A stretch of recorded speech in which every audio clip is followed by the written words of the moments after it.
Hello everyone, जैसा कि आपको पता है आपकी आज वेटिंग लिस्ट आने वाली थी माप्सू की तरफ से, तो वो वेबसाइट पे आ चुकी है। तो उससे रिलेटेड कुछ इंपॉर्टेंट पॉइंट्स हम इस वीडियो में कवर अप करने वाले हैं, तो वीडियो को पूरा देखिए।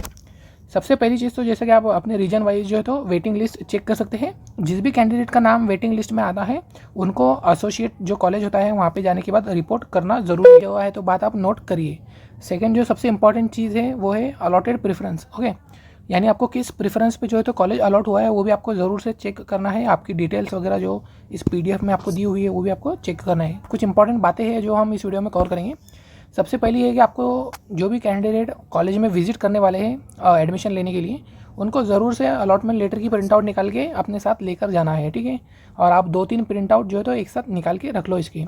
सेकंड है, जिन भी कैंडिडेट को फर्स्ट प्रेफरेंस में कॉलेज अलॉट हुआ है, जिन भी वेटिंग कैंडिडेट को फर्स्ट प्रेफरेंस में कॉलेज अलॉट हुआ है उनको 100% वो कॉलेज लेना ही पड़ेगा, क्योंकि आपको फर्स्ट प्रेफरेंस में वो कॉलेज अलॉट हुआ है, ठीक है।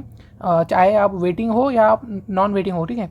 तो आपको फर्स्ट प्रेफरेंस में यहाँ पे आपको दिख रहा होगा, यहाँ पे आप देख सकते हैं अलॉटेड कॉलेज का प्रेफरेंस यहाँ पे दिख रहा होगा आपको 1 2 1 1। जिनको 1 है उनको फर्स्ट प्रेफरेंस में मिला है, जिनका सेकंड दिख रहा है उनको सेकंड प्रेफरेंस में ये कॉलेज मिला है। तो जो सेकंड प्रेफरेंस में जिनको भी कॉलेज मिला है तो वो जो है तो अपग्रेडेशन के लिए जा सकते हैं। लेकिन मेरा मानना यही है कि आप एक तो आपकी कल सीईटी सेल की जो एसएमएल है वो भी रिलीज़ हो चुका है, तो आप एक कंपैरिजन कर लो कि आपको जो है तो एमबीबीएस की सीट मिल सकती है या नहीं है। आप देख लो कि आपको सेमी या गवर्नमेंट की सीट मिल सकती है या नहीं मिल सकती। और अगर आपकी चांसेस बहुत कम लग रहे हैं तो आप यहाँ पे एडमिशन ले सकते हो, ये भी बहुत ज़्यादा अच्छा कोर्स है, ठीक है, उसके कंपेरेटिव में। सो आप ज़रूर से इस बारे में थोड़ा सोचिए। आपको फर्स्ट प्रेफरेंस सेकंड प्रेफरेंस के अकॉर्डिंग आप चेक करिए आपको किस प्रेफरेंस में कॉलेज जो है तो मिला है। साथ ही में अपनी एसएमएल से भी आप जो है तो एक आइडिया ले लीजिए आपको एडमिशन फाइनल करना है या नहीं करना है। दूसरी बात है, जो फीस हमको स्टूडेंट को लेके जाना है वो है ओपन कैटेगरी को अगर आप बिलोंग करते हैं, ओपन कैटेगरी यानी अनरिजर्व कैटेगरी, सो 62,335 इतनी फ़ीस आपको लेकर जाना है अगर आप ओपन कैटेगरी को बिलोंग करते हैं। और जो भी कैटेगरी में आते हैं स्टूडेंट जैसे ओबीसी, एससीबीसी, ईडब्ल्यूएस, तो उनको जो फीस लेकर जानी है वो है 26,135। ओके, इसके अकॉर्डिंग आपको जो है तो फीस लेकर जाना है।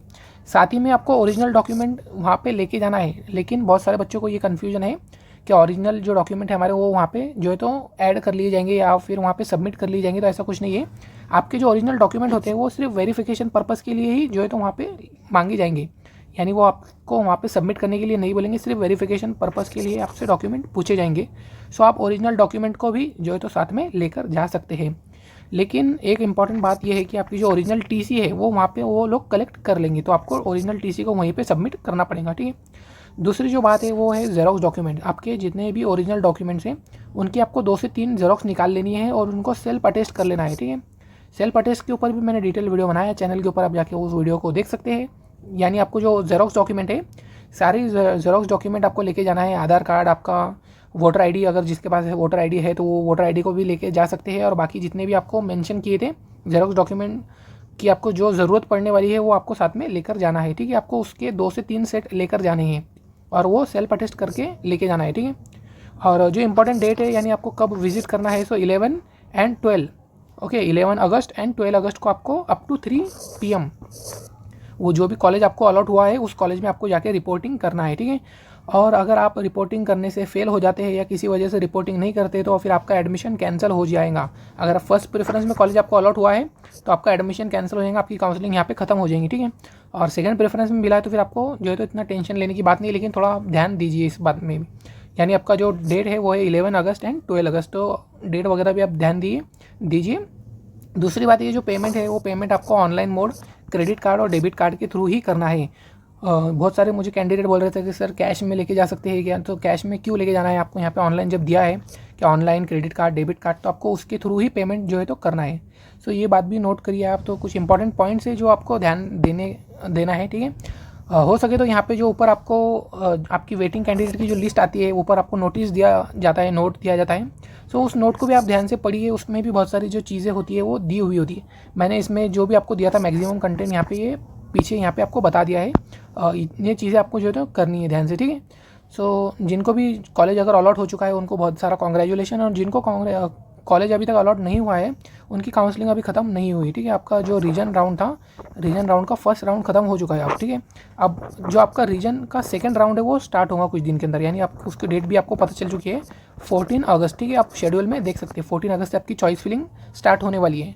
उसके बाद फिर आपके स्टेट राउंड होंगे, स्टेट में भी आपके 2 राउंड होंगे, ठीक है। और उसके बाद फिर आपका मिक्स राउंड होगा, यानी रीजन प्लस स्टेट का मिक्स राउंड होगा। और उसके बाद आपका जब सीट वैकेंट रहती है तब आपका जो है तो स्पेशल राउंड होगा, ठीक है। आपको स्पेशल, जिन भी कैंडिडेट को स्पेशल राउंड में एडमिशन लेना है उसके ऊपर भी मैंने एक वीडियो डिटेल में बनाया है कि किस तरीके से और कौन से कैटेगरी और कौन से कोटा के लिए जो तो सीट वैकेंट रहती है, तो उसका भी आप ध्यान दीजिए। यानी काउंसलिंग आप ध्यान से अटेंड करिए जिनको 100% या फिर जिनको एकदम यहाँ पे वेटरनरी में एडमिशन लेना है, ठीक है।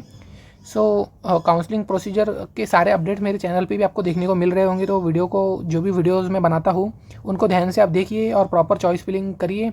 बहुत सारे कैंडिडेट का चॉइस फिलिंग राउंड 1 का, रीजन राउंड 1 का मिस हो गया था। अब वो मिस किस लिए हुआ था, क्योंकि उन्होंने बराबर से या प्रॉपर ध्यान नहीं दिया, जो भी अपडेट आते हैं उन पर प्रॉपर उन्होंने ध्यान नहीं दिया। सो आप ध्यान दीजिए, चॉइस फिलिंग नहीं करोगे तो आपको कॉलेज अलॉट नहीं होगा। सो इस वीडियो में इतना ही था। आप जो है तो बाकी की चीज़ों को भी ज़रा ध्यान से आप डेट वगैरह अपने जो है तो शेड्यूल में डालिए। आपको मैसेज SMS के थ्रू या ईमेल के थ्रू मिलते हैं माप्सू की तरफ से। सो आप इनको भी डेली चेक करिए।